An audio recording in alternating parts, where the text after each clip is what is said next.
Hola chicos, vamos a ver hoy una parte de la segunda parte, de la unidad uno, que es la expresión de la diversidad social. Les recuerdo que estamos haciendo estos resúmenes porque el libro de Sociedad Mexicana Contemporánea es muy largo, son casi 300 hojas, y estamos haciendo estos resúmenes para que sea más fácil entender los conceptos clave. Sin embargo, si quieren profundizar más en los temas, pueden descargar el libro. Si no lo tienen, díganme y yo les paso el link de descarga. Y ahí viene más información, vienen algunas cuantas fechas, algunos datos curiosos más.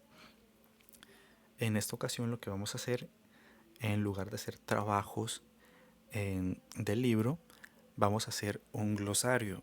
Para los que no sepan lo que es un glosario, es como un diccionario, pero de palabras que yo no entendí. ¿Qué vamos a hacer? Vamos a ver aquí algunas cuantas diapositivas. A lo largo de esta semana vamos a estar subiendo un video cada 2 o 3 días. Y aparte de obviamente estudiar el contenido, vamos a ver las palabras o conceptos que antes no sabíamos. Palabras, pues ya sabemos que es una sola palabra y no hay problema ahí, pero conceptos pueden ser una palabra o dos. Por ejemplo, un concepto sería diversidad cultural, que aunque son dos palabras, es un solo concepto. Si ustedes no conocían este concepto antes de ver estas diapositivas o de leer el libro, ese va a ir nuestro glosario.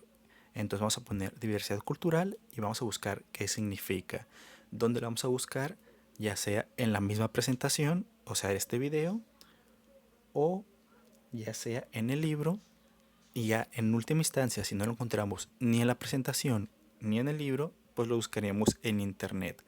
Les recomiendo más que lo busquen o en este video o en el libro. Muy bien, entonces empecemos. Lo primero que vamos a ver es la definición de diversidad social. ¿Qué es la diversidad social? La diversidad social es la aceptación de la pluralidad existente entre individuos, ya sea por sus características particulares como personas o de una comunidad. ¿A qué se refiere esto? Que la diversidad cultural es aceptar que hay muchas personas diferentes en el territorio mexicano. Hay personas que tienen gustos diferentes, que tienen prácticas sociales diferentes, que recuerden que la práctica social es algo que se suele hacer diferente. Por ejemplo, una práctica social común sería que alguien y su familia todos los días cena a las 7 de la noche, todos juntos, y hacen una oración antes. Es una práctica familiar. La cena es a las 7 y antes de cenar oramos. Puede que otra familia diga, no, pues nosotros cenamos a las 4 o cenamos a la hora que cada quien va llegando, se sirve y come como él quiera. Son dos prácticas sociales diferentes.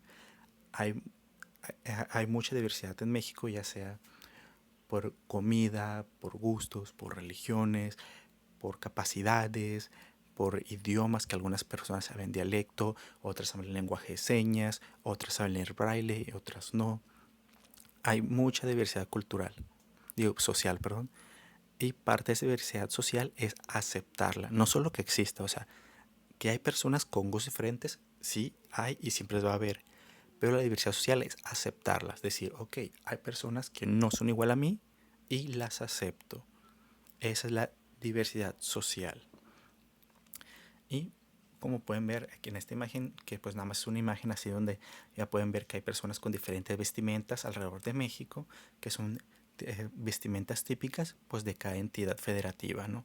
Baja California tiene las suyas, Oaxaca tiene las suyas, Chihuahua tiene las suyas, Monterrey las suyas. Y todo esto son microculturas o eh, pequeñas diferencias. También las microculturas pueden ser incluso más pequeñas, como la brecha generacional, que la brecha generacional es la edad. Por ejemplo, mmm, los que sean más mayores de ustedes, si yo les digo VHS, van a saber que es un VHS. Y los que sean más jóvenes van a decir, no, pues yo no sé qué es eso. El VHS, digamos que eran mm, el formato en la que podías tener películas en casa. Después del VHS llegó el DVD, que era un disquito, y luego pues llegó pues las películas digitales, Perdón por ese mensaje, no, alguien intentó llamarme mientras grababa el video, perdón, sorry. Luego llegaron las películas digitales y luego llegó ¿cómo se llama? Netflix, todo eso que se llaman ah, servicios de streaming, que son los actuales, pero es toda la evolución, pues. Tal vez si vas con tu abuelito o un familiar muy mayor y le dices, ay, es que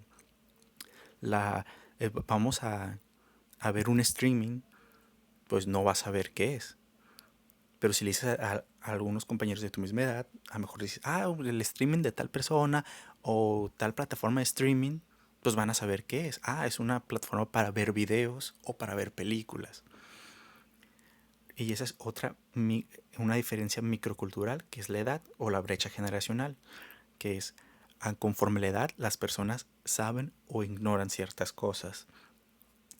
Otra es la religión, em, la región de donde proceden también, el género, sí, algo.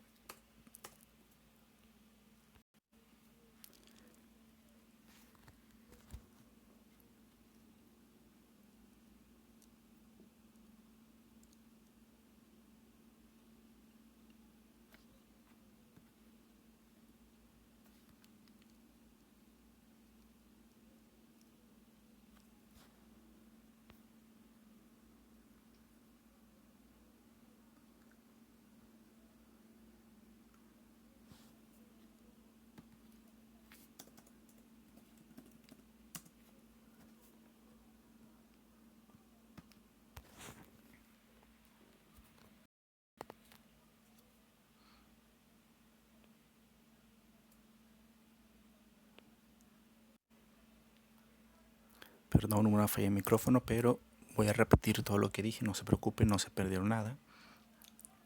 Ahora sigamos, la familia, según la CONAPO, que es el Consejo Nacional de Población, recuérdenlo, la familia es el núcleo primario de la sociedad, estableciendo vínculos sanguíneos, relaciones de progenitores, o sea, de padres, hijos, abuelos, o por afinidad, que ya sean cónyuges o familiares del mismo. El concepto de familia es relevante. El concepto de familia es relevante para entender a una sociedad, ya que es en este grupo, o sea, la familia, en la que las personas adquieren sus primeros aprendizajes y experimentan sus primeros contactos con la sociedad. Aquí el aprendizaje de las prácticas sociales que ya hemos estado hablando previamente. Aquí, para aclarar las relaciones de progenitor y las relaciones por afinidad, ¿no? Los vínculos sanguíneos son cuando tú tienes una relación directa con alguien, o sea que esa persona es tu padre, madre, o el abuelo, abuela, hijo o hija. Mientras que por afinidad, afinidad es por gusto, por bienestar, porque te agrada. Entonces aquí cuando se dice una relación por afinidad es porque tú quieres estar con esa persona. Aquí se pone pues con ejemplo el cónyuge, que ya sería la esposa, y los familiares de la misma, que serían pues los hermanos de tu esposa, que son tus cuñados, o la madre de tu esposa, que sería tu suegra, o su padre, que sería tu suegro.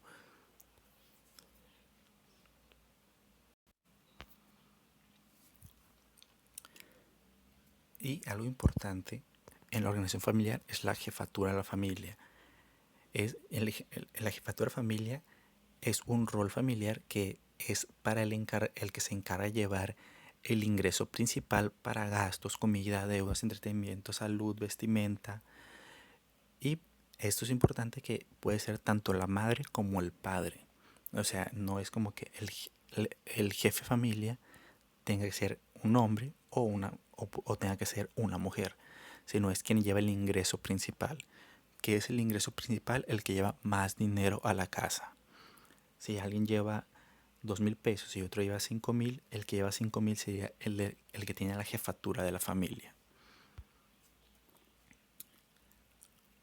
Ahora vamos a ver los tipos de hogar, ya para terminar, para que el video no sea tan largo. que son unos cuantos, por eso es lo último que vamos a ver, pero hogar se entiende como el escenario primario para la expresión de los roles de edad, sexo, la asociación del parentesco, la cooperación económica, la cooperación cultural de género, y pues se van aprendiendo ya como otra vez las prácticas sociales. Entonces, en un hogar, en resumen, es donde vive un grupo de personas. Dependiendo de la relación que tengan ese grupo de personas entre sí, va a ser el tipo de hogar. Vamos a ver uno de los más comunes, bueno, es el más común en México, que es el hogar nuclear. El hogar nuclear es cuando se integra una pareja y sus hijos, o sea, mamá, papá e hijos. Eso sería un hogar nuclear.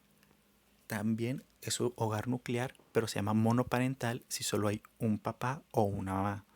Cuando un solo miembro de la pareja cuida de sus hijos, es un hogar nuclear, pero monoparental. Mono pues significa que uno, y parental pues es de padres, ¿no? Puede ser tanto la madre como el padre, pero solo hay uno, ya sea por divorcios, por defunción, por, por alejamiento, etcétera, etcétera, etcétera. Luego, los hogares ampliados. El hogar ampliado es cuando hay una familia nuclear y se le agrega a alguien emparentadas directamente. ¿Quién es alguien emparentado directamente? Por ejemplo, que tengan un hijo mayor y pues el hijo se case y traiga a su esposa a vivir ahí en la casa con ellos. Entonces hay un hogar nuclear porque son papá, mamá e hijos, pero está un hijo con su esposa. Es, es- este hecho ya sería un extra y sería un hogar ampliado porque aparte de la familia nuclear ya hay alguien emparentado directamente, que es un hijo casado. Otro puede ser traer algún tío o alguna abuela. El siguiente hogar es el hogar compuesto, que es muy parecido al ampliado, solo que en este el miembro o la persona que se suma a la familia está, está o tiene que estar directamente emparentado con el jefe de la familia. Aquí yo puse la imagen de una abuela para que no se viera tan mal. Sin embargo, suele ser, por ejemplo, que el papá trae un hijo que no es hijo de la mamá, por ejemplo. O sea, que sería un medio hermano que es hijo del papá o de la mamá o, bueno, del jefe de la familia, pero no es hijo de la otra pareja o de la otra mamá o del papá, pues. Entonces eso sería un hogar compuesto, alguien que está se agrega a alguien que está emparentado con el jefe de familia. Los hogares compuestos en el último censo 2010, creo que nada más había un 1% de estos, o sea, son muy poco comunes, mientras que los ampliados son muy comunes en México.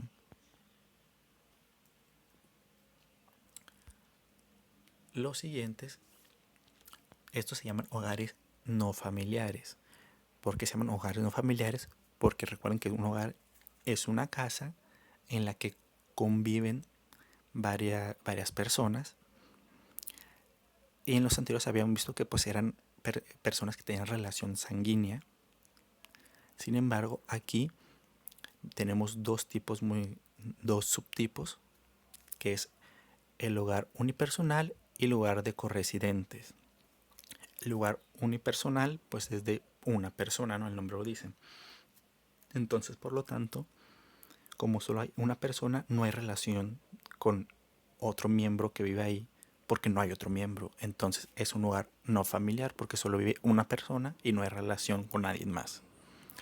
Y los hogares de corresidentes son personas que no tienen relación sanguínea ahí, pero por una u otro motivo están viviendo en la misma casa. Un ejemplo de esto son los roomies, que son cuando se van a estudiar. Por ejemplo, acá alguien dice, voy a estudiar la universidad en Sonora y ustedes son de Mexicali y se van para allá y no tienen familias allá, entonces se juntan con otros estudiantes ahí que también están en situación igual de que, no sé, que mejor vengan de Chihuahua, otros vengan del Valle de Sonora, o ustedes que son de Baja California y otro de Sinaloa. Y como ninguno tiene familiares ahí, entre los cuatro rentan una casa y serían corresidentes. ¿Por qué? Porque viven en la misma casa, pero ninguno tiene relación sanguínea entre sí. Y hasta aquí la vamos a dejar para que no sea tan extenso. Aún no acaba, aún nos falta ver otros subtemas como es la secularización. Bueno, vamos a verlo de una vez porque no es tanto y así ya pasamos directamente a un pequeño ejercicio que es el de hacer el glosario. Religión y secularización. Ya lo vimos en la primera parte, que lo que era la religión y en qué consistía. Aquí lo vamos a ver como una característica social y por qué es importante. ¿Por qué es importante la religión o bueno, por qué es importante saber qué religión es o que se profese una religión, ya sea de manera individual o familiar? Es porque la religión es el primer sitio donde se aprenden reglas morales y valores. De hecho, un estudio hecho en 2014 dijo que se aprendía o la gente le hacía más caso a las propagandas religiosas que promovían valores que a las que hacía el gobierno. Por ejemplo, pues el gobierno hace, pues ya ven que esos anuncios actualmente están mucho los de las de higiene, los de respeta a los demás, de usa tu cubrebocas, que la gente hace mucho más caso a los que vienen directamente de sus iglesias que los que vienen del gobierno. Y vamos a ver un poquito cuál es la función. Ay, no se ve muy claro el escrito, perdón, pero se los leo. Lo que dice ahí que no se ve es la principal función de la religión en el entorno social es establecer lineamientos de moralidad y de valores en sus profesantes. Esto mismo se convierte en una práctica social, ya que dentro de la familia o puesta en marcha por una sola persona como individuo. Aunque México comenzó como un país casi en su totalidad católico, desde la segunda mitad del siglo XX a la actualidad el abanico de diversidad religiosa se ha visto diversificado. Esto pues es lo mismo que les había dicho, ¿no? Que la principal la función principal de la religión en un entorno social es establecer lineamientos de moralidad, que es pues enseñar ética y los valores de sus profesantes, que son las personas que practican esta religión. Y aquí hay una palabra que a lo mejor escuchan muy seguido, que es laico. Por ejemplo, la educación es laica y gratuita. Y otra que tal vez no han escuchado mucho, que es secularización. Vamos a ver estos dos términos, ya ahora sí para terminar en serio, que la secularización es cuando una parte de lo que viene siendo la religión pasa a ser o pasa a actuar en un entorno social. Eso lo podemos ver como la primera imagen en la honestidad, en el valor, en la comprensión o en valores morales, que es lo que estamos diciendo cuando alguien lo profesa mucho en su religión y lo pone en práctica, y cuando lo pone en práctica muchas veces pasa a ser una práctica social, que recuerden que es un hábito ya, que es algo que lo vas a hacer. Si los haces mucho en tu casa, lo vas a hacer también fuera de ella. Si estás practicando tus valores y esta moralidad dentro de tu religión, cuando pases a un ambiente social, también lo vas a hacer. Esa es la secularización. Y la otra es laico. México es un país laico, que es donde la religión no interviene directamente ni en la educación ni en la política. En una escuela pública, alguien que sea, por ejemplo, sacerdote, no puede dar clases con su con su uniforme, su vestimenta de sacerdote. La puede dar siempre y cuando respete los términos dados por la escuela y que vaya con ropa de civil, con ropa normal. ¿Por qué? porque México es un país laico, no se pueden profesar religiones dentro de escuela ni hacer campañas políticas con la misma. Aquí hay dos pequeñas preguntitas, nada más para ver si se acuerdan de estos términos, que es, término 1, se denomina así al rol familiar que tiene de quien se encarga de llevar el ingreso principal para gastos, comida, deudas, entretenimiento, salud y vestimenta. ¿Cómo se llama este cargo? Y la segunda pregunta es, al modo recurrente de llevar a cabo cierta acción se le conoce como. Estas dos respuestas las espero junto con su glosario. Los que puedan escribirlo, ya sea en Word, en PDF o incluso en un PowerPoint, me las mandan. Perfecto, no hay problema. Los que me la quieran mandar por un mensaje de texto o por un audio, las palabras o términos que no conocían, también lo pueden hacer para que se sienten más cómodos mandando por un audio.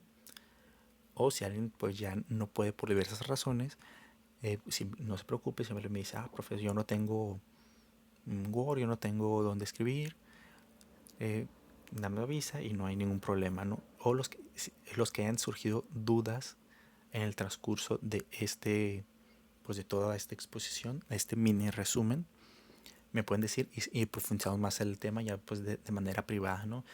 Ya sea por Messenger, por WhatsApp, por comentarios de este video.